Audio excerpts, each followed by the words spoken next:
হবে। আমি কলকাতা হাইকোর্টের অ্যাডভোকেট, আইন জেনে সংবিধান জেনে আপনার এলাকার সমস্ত সম্প্রদায়ের মানুষকে বলতে চাই, যে আইনটার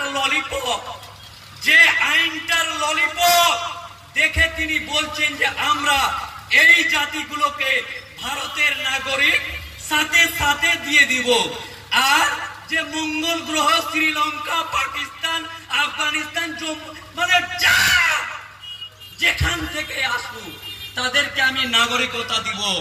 যারা শুনছেন তাদের উদ্দেশ্যে বলি, হ্যাঁ, আমি কলকাতা হাইকোর্টের অ্যাডভোকেট চ্যালেঞ্জ, ওপেন চ্যালেঞ্জ করে বলে যাচ্ছে, যদি কারা তাদের সাথে সেই মানুষটা যার চুল কম, গাল মোটা, তাদেরকে গিয়ে আমার কথা বলবেন, ওই আইনের বলে, ওই ক্যাবের বদলে যদি আপনাকে নাগরিকত্ব দিতে পারে, আমার সমস্ত নাগরিকত্বর প্রমাণ নথি, যদিও আমি ভারতবর্ষের সমস্ত কিছু ত্যাগ করে আপনাকে নাগরিকত্ব দেওয়া হয়ে যাবে, তারপর আমি আমার সমস্ত ডকুমেন্টসকে আগুনে জ্বালিয়ে, ইঁদুরকে খাইয়ে, বিড়ালকে গলায় বেঁধে দিয়ে আমি দেশ ছাড়া হয়ে যাব, যদি এই আইনের মাধ্যমে কোন একটা সম্প্রদায়ের মানুষ নাগরিকত্ব পায়।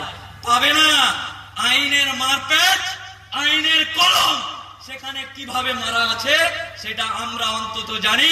যারা শিক্ষিত সম্প্রদায়ের বা সম্প্রদায়ের যারা শিক্ষিত জ্ঞানী গুণী মানুষ আছেন, ইন্টারনেট থেকে ডাউনলোড করুন, পড়ুন, দেখুন যে কলমের কাগজ লেখা আছে আপনার সম্প্রদায়, আপনার জাতের মানুষ, আপনার ধর্মের মানুষ পাচ্ছে কিনা, তারপরে আমার সাথে দেখা করুন। এবার বলি, এই যে ক্যাব বা এনআরসি উমুক তুমুক, কেউ বলছে আমরা এনআরসি করতে দিব না, এদিকে বলছে করব, অবশ্যই করবই, আর কেউ বলছে করতে দিব না, যা হবে। কেউ বলছে লাশের দিয়ে করব, লাশের উপরে পা রেখে করব, আর কেউ বলছে লাশ হয়ে গেলেও করতে দিব না। বাজে কথায় থাকার দরকার নেই। খোলাপোতা বাজারের মানুষ, মাটিয়া থানার মানুষ, বাজে কথায় কান দেওয়ার দরকার নেই। 3 তালাক করতে দিব না, করে দিয়েছে। আধার কার্ড কাউকে করতে হবে না, লিঙ্ক আধার কার্ড করতে হবে না, করতে হয়েছে। কাশ্মীর থেকে 370 ধারা উঠাবো না, উঠিয়ে দিয়েছে। এবার আপনার এলাকার কোন ভাই যদি আপনাকে বলে, আরে উকিল সাহেব যা বলছে বলুক, কোনো কিছু করার দরকার নাই।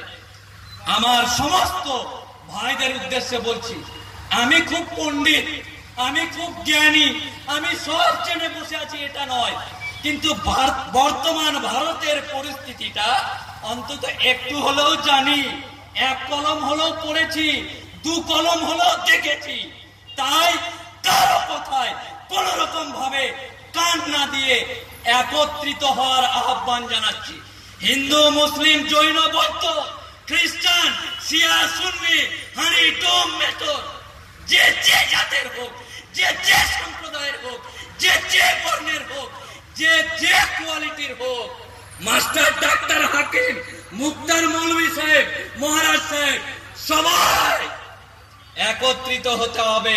কি কারণে একত্রিত হতে হবে? যদি এইরকম কোন ঘটনা এই দেশে ঘটতে থাকে, তাহলে একত্রিত হয়ে, সম্মিলিত হয়ে আমাদেরকে প্রতিরোধ করার শক্তি যোগান দিতে হবে। হ্যাঁ, আপনারাই পারেন। আপনারা যারা বসে আছেন, যারা মাটিয়া থানার মানুষ, খোলাপোতার মানুষই পারে। কারণ বিগত দিনে এর আগে যে ক্যারিকেচার হয়েছিল, জানি না কে কাকে পিন মেরে লাগিয়েছিল, এই এলাকার মানুষ শান্তি বজায় রেখেছেন। এই এলাকার মানুষ দলে দলে গিয়ে শান্তি বজায় রাখার চেষ্টা করেছেন। আপনারাই পারেন এলাকায়, দেশে, সমাজে, গ্রামে সাম্প্রদায়িক সম্প্রীতির কথা মাথায় নিয়ে একত্রিত হতে।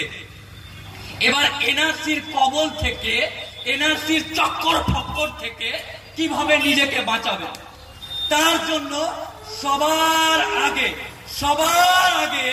কাগজপত্রগুলো নিজের দেখুন। হ্যাঁ, আমার জাত, আমার সম্প্রদায়, আমার কওম মুসলিমকে তো বলছি, তার সাথে সাথে আমার অমুসলিম ভাই যারা দোকানে বসে আছেন তাদেরকেও বলছি। কারণ শুধুমাত্র মুসলিমদের মোল্লা মোহাম্মদ জমাদার শেখ মল্লিক ছুটেছে তা না, উনাদেরও অজয় কুমার পাল বেটা পরে স্ট্যান্ডার্ড হয়ে কুমারকে আউট করে দিয়ে ডাইরেক্ট অজয় পাল। কেউ লিখছে অভিষেক ব্যানার্জি,